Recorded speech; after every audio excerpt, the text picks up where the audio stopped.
So hello guys. सो बहुत जन को कन्फ्यूजन है कि कैलकाटा यूनिवर्सिटी में रिव्यू और एफएसआई का मतलब क्या होता है और एप्लीकेशन फ़ीस कितना लगता है दोनों में और क्या क्या प्रोसेस है, ये तीनों चीज़ आपको इस वीडियो में मिल जाएगा। ठीक है। तो रिव्यू सिंपली देखो, कोई भी एग्ज़ाम में अगर आप रिव्यू के लिए अप्लाई करते हो, रिव्यू मतलब ही होता है कि आप लोग को सिर्फ़ और सिर्फ मार्क्स कैलकुलेशन जो काउंटिंग एरर होता है वो चेक किया जाता है।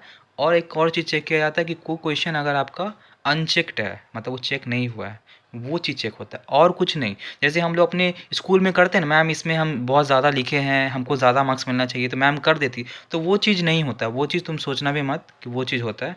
सिर्फ़ और सिर्फ 2 चीज़ होता है, एक तो काउंटिंग कि हाँ, काउंटिंग मिस्टेक नहीं ना हो गया मार्क्स का, मतलब टोटल मार्क्स करने में, और एक कोई क्वेश्चन छूट गया हो तो उसको चेक कर लिया जाएगा। ऐसा नहीं किसी 10 मार्क्स के क्वेश्चन में आपको 2 मार्क्स मिला, नहीं आपने बोला मेरे को 5 मिलना चाहिए।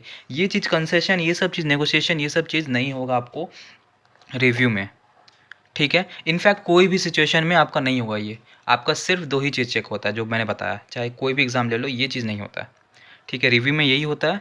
और एफएसआई में आप लोगों को सिंपल क्या है, इसमें क्या होता है ना, आप लोग को एग्ज़ाम कॉपी आपको मिल जाएगा। एग्ज़ाम कॉपी मतलब कि आपने जो भी एग्ज़ाम, जैसे ऑब्वियसली रिटन पेपर का मिलेगा, एमसीक्यू पेपर का ओएमआर शीट लेकर क्या करोगे आप लोग। ठीक है। रिटन पेपर का मिलता है और मैक्सिमम 2 ही पेपर का आप लोग कर सकते हो, ये ऐसा प्रोविज़न था कलकत्ता यूनिवर्सिटी की वेबसाइट में। 2 पेपर का ही हम रिव्यू कर सकते हैं और रिव्यू कर सकते हो। ठीक है। और एफएसआई मतलब सिंपल है, सेल्फ इंस्पेक्शन, मतलब कि आप लोग को देखो, एफएसआई में रिव्यू इंक्लूड है, प्लस आप लोग को जो एग्ज़ाम पेपर, जैसे कि आप लोग अगर सेमेस्टर 3 का बात करें तो आईएफएस एग्ज़ाम दिए होगे, आईएफएस मान लो, या फिर अकाउंट्स दिए होगे, उसका जो रिटन पेपर आप लोग दिए उसी का जेरोक्स कॉपी आपको मिल जाएगा, हैंडेड ओवर आपको मिल जाएगा। आइदर सॉफ्ट कॉपी मिल जाएगा ये पीडीएफ बना के, या फिर आपको डिलीवर हो जाएगा, या फिर आपको कहीं भी बुलाया जाएगा, या फिर कॉलेज में आ जाएगा, कहीं से भी आपको वो चीज़ मिल जाएगा, ताकि आप देख पाओ कि आपने जो आंसर लिखा है आपको मार्क्स मिला है या नहीं मिला है, या कुछ भी आपको सेल्फ सेटिस्फाई हो जाओगे कि आपका इंस्पेक्शन कैसे हुआ है एग्ज़ाम में। ठीक है। और ऑब्वियसली एफएसआई में इंक्लूड होता है रिव्यू, क्योंकि ऐसा नहीं है कि आप लोग का नॉर्मली आंसर पेपर लिया, जेरोक्स करके दे दिया आप लोग को, वैसे नहीं, उसमें चेक करके ही देगा कि हम कोई काउंटिंग एरर है या नहीं। ये चीज़ हम जहाँ तक देख जानते हैं। ठीक है। अगर किसी केस में तुमको लग रहा है कि नहीं एफएसआई में रिव्यू है या नहीं, हमको रिव्यू भी कराना प्लस सेल्फ इंस्पेक्शन करना है, तो फिर देखो, देखना पड़ेगा कि दोनों तुम लोग कर सकते हो कि नहीं। ठीक है।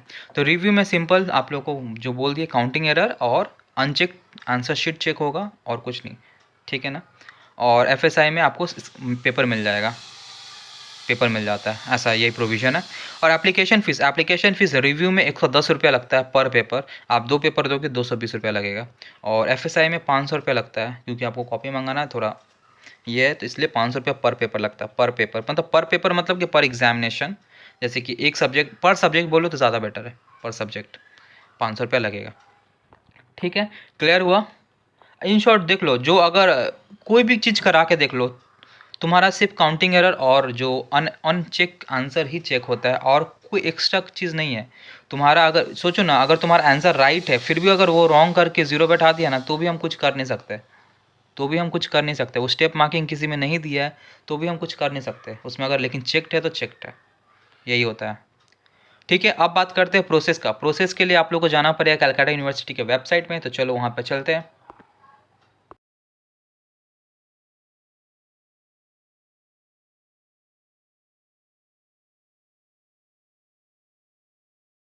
BC BCom, इस पर आपको क्लिक कर लेना है। क्लिक कर लेने के बाद आपको CBCS सेलेक्ट करना है। CBCS सेलेक्ट करने के बाद आप BA BSc हो या BCom हो, उस अपने हिसाब से सेलेक्ट कर लेना। ठीक है ना। अभी फ़िलहाल सेमेस्टर 3 का फॉर्म ओपन है रिव्यू का, तो रिव्यू पे क्लिक कर देते हैं। ठीक है ना।